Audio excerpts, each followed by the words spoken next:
Why clients pay me 10x more than developers who are better at coding than me? Chris Dunlop. Last week I charged 15,000 for work a better coder would do for 1500. I also don't tender for jobs, so there is no competition. Oh, and I'm not robbing people blind. In fact, we have extremely happy clients who are happy to rave about us.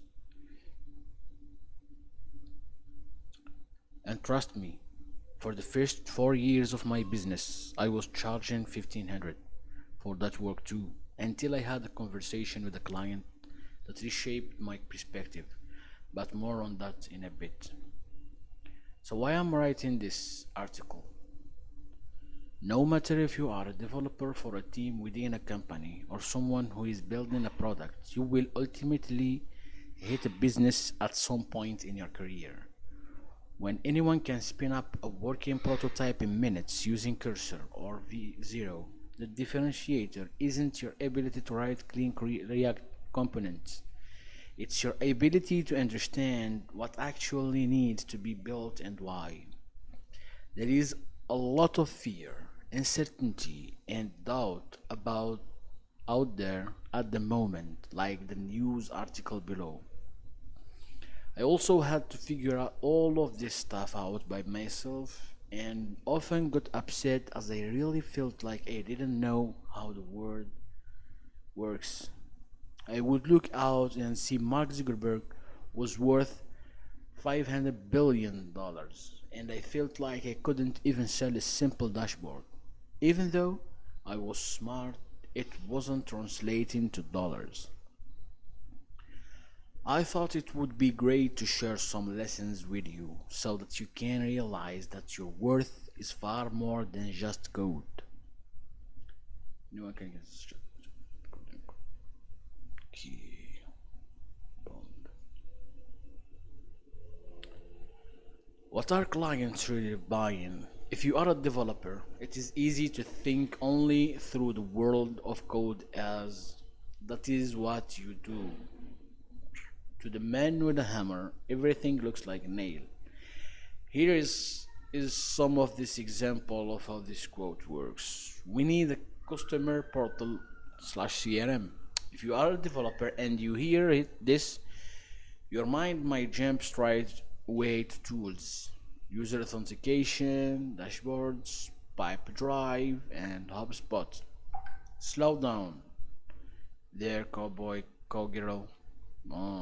Stop and ask how many customers they have and what they are trying to do.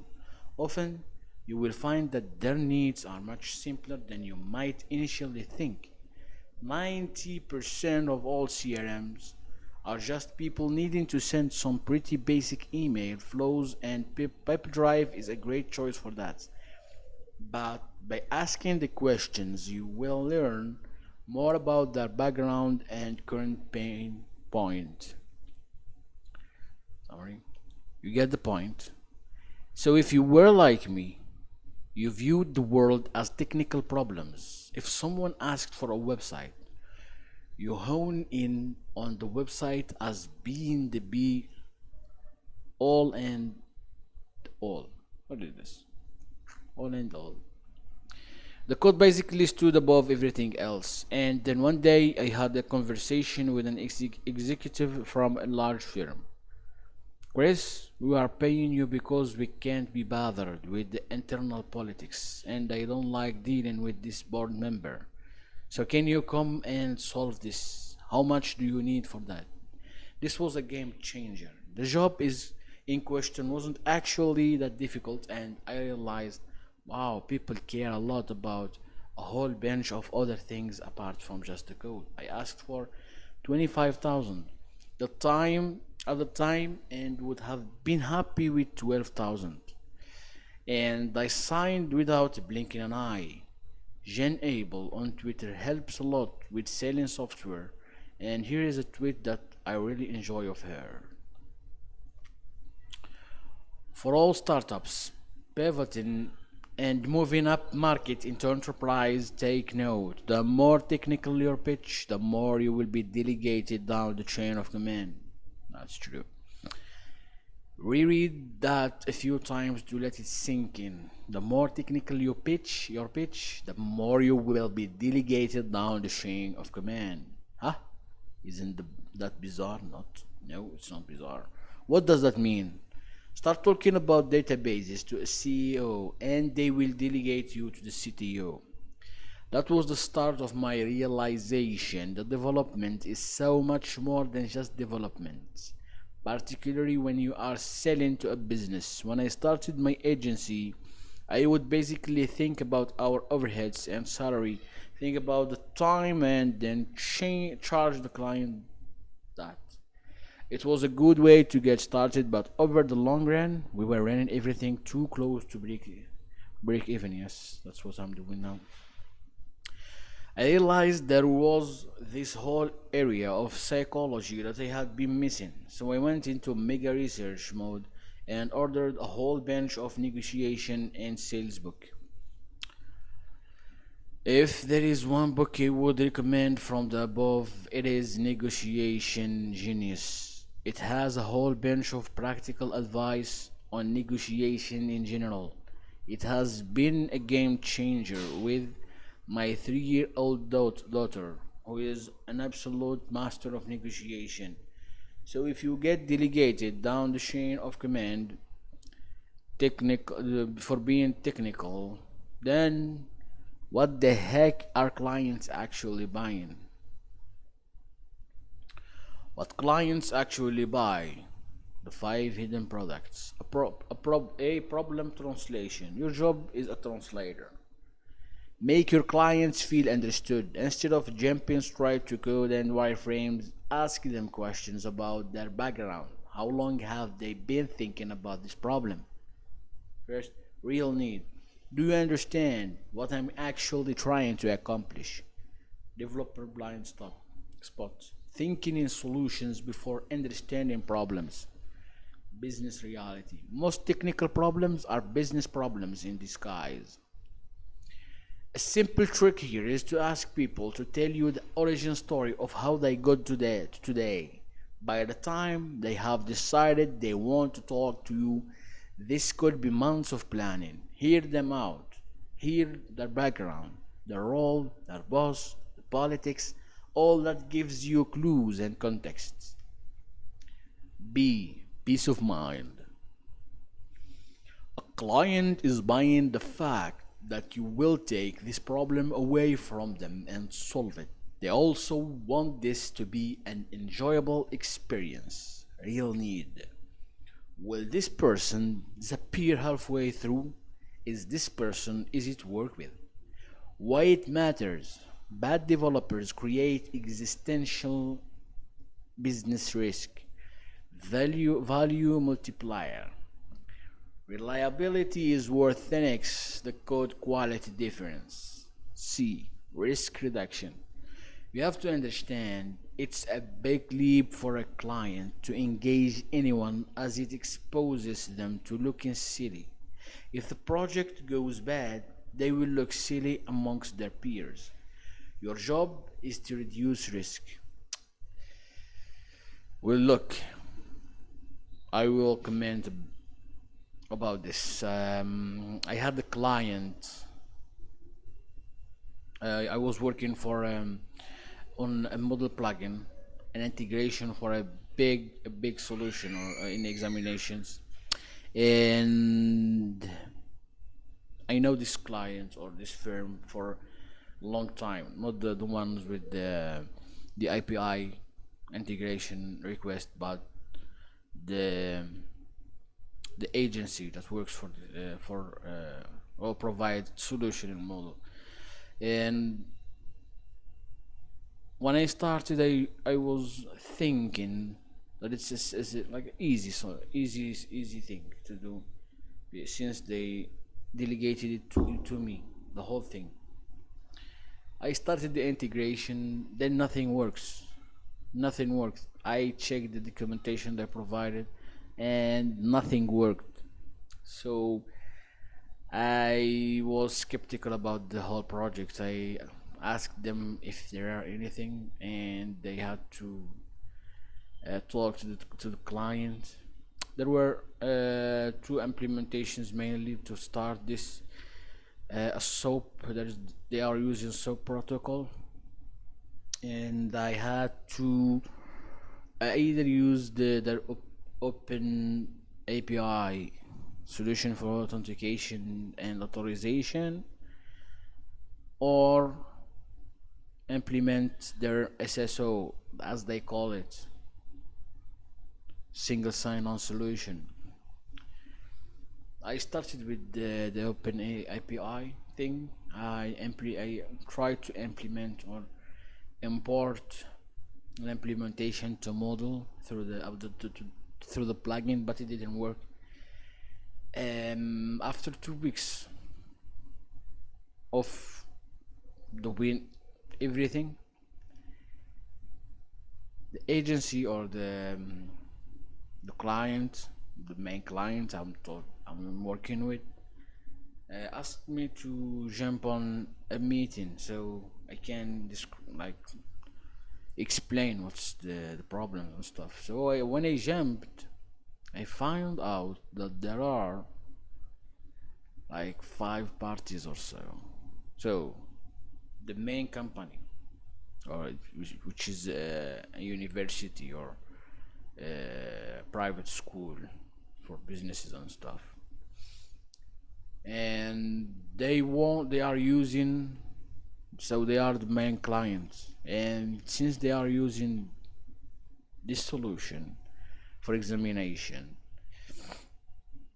they want the integration from them, but those doesn't have time or the money to provide this solution, so they hired someone from Spain, I think, or I don't know, is he a developer working with them?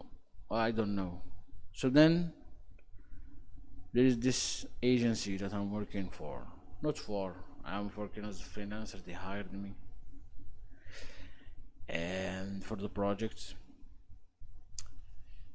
So we are all they are 4 parties and I'm the 5th party, and they jumped on. I asked, there is nothing. I tested the API while they are seeing it, and then someone from the API provider told me that they have to set up things for me to work.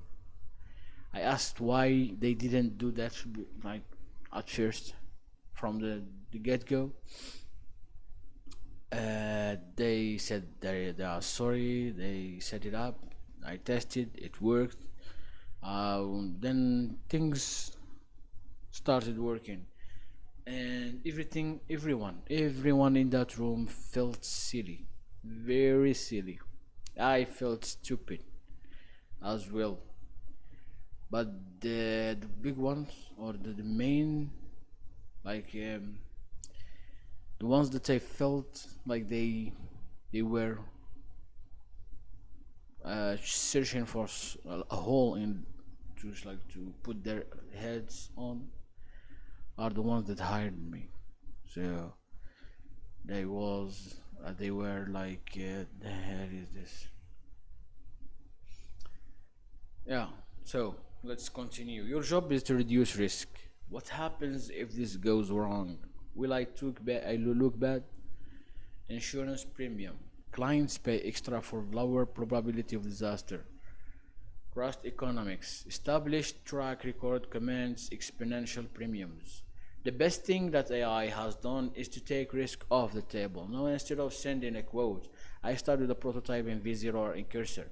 Instantly, you will notice that this shifts the conversation with the client and puts them at ease. I think this is a contradiction with what he's saying above. He still thinks as a developer. They will literally feel a weight lifted off their shoulders as they can now imagine that their project will be successful. No, I think this is a deceiving approach. If you before you send, like, you send specifications and technical design documents and stuff with the proposal, if it's still in a proposal phase. But if you send them working prototype, you will lift their hopes. But going from prototype to a working product will take time. So I think this is not um aligning well with what he's saying. The status enhancement. If you would persuade, appeal to interest and not to reason. Benjamin Franklin. Okay. The core idea is that people make decisions based on emotion and self-interest, then justify the decision with logic afterward. When selling software to organizations, the logical benefits, efficiency, cost saving, better data, often matter less than the personal interests of decision makers. Real need.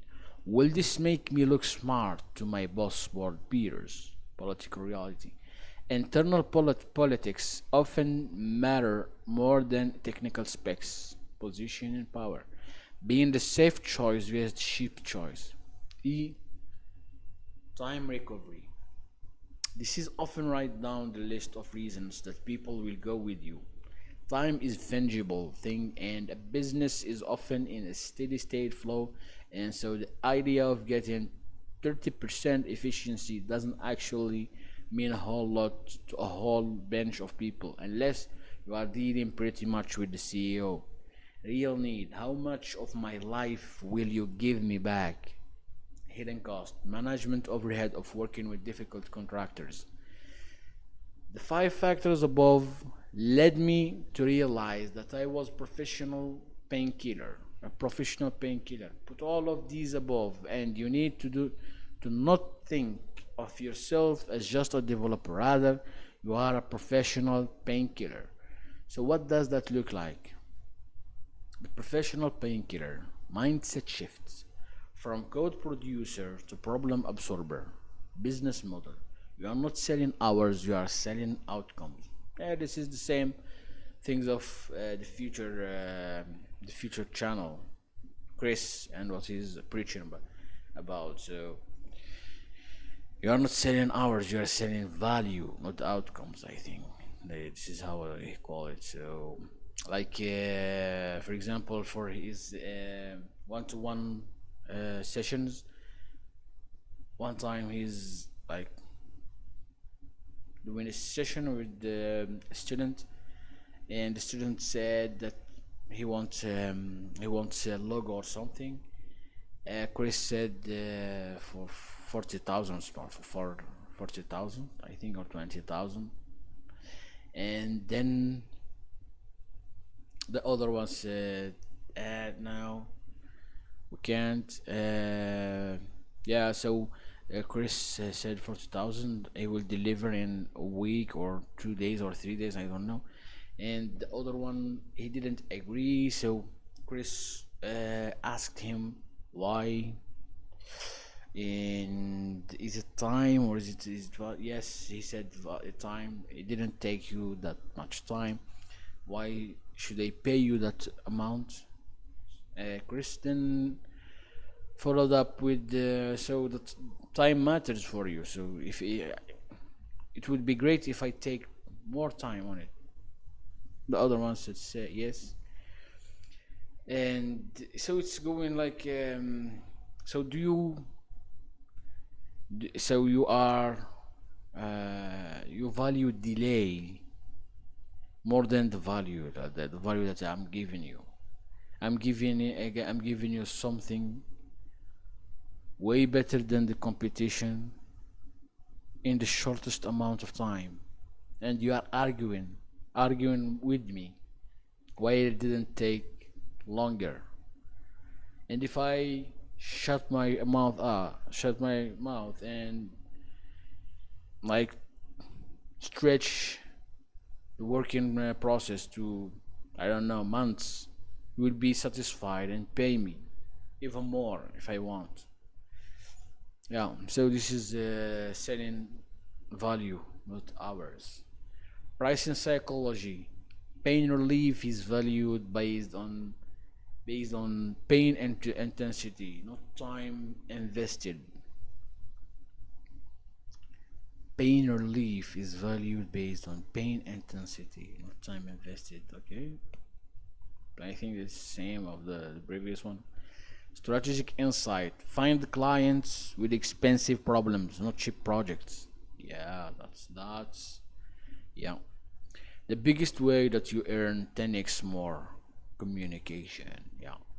The communication multiplier. The 80 to 10 rule. 20 or 10? Okay, no problem.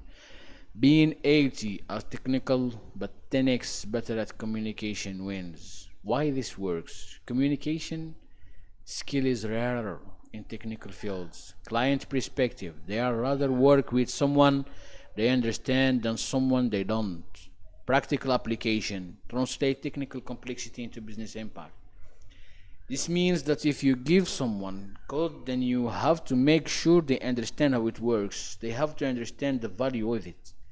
You have to do demos and workshops and presentations. Often, that is half the real job. It's just making sure the users actually know how to use exactly what you have built.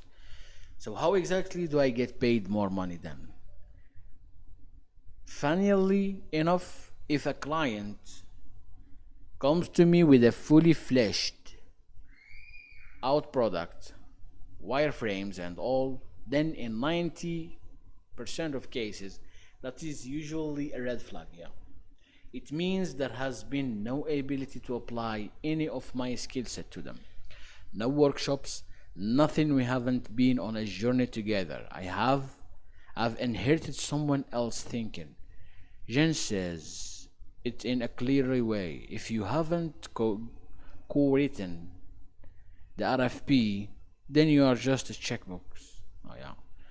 Enterprise startups, from my experience, if you are not co-writing the RFP,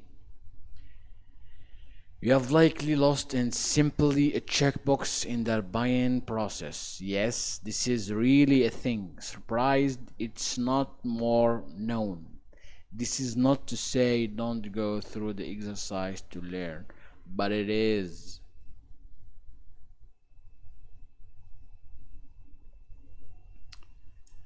Okay.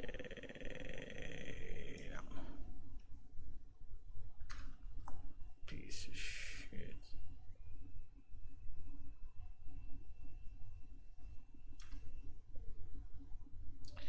So I like to go to businesses that have a lot of data, that are complex, and that are typically deserved and they're served by good communication, market selection, target client with high stakes, higher stress technical needs, lead with business outcomes, not technical features, value based pricing tied to problem severity.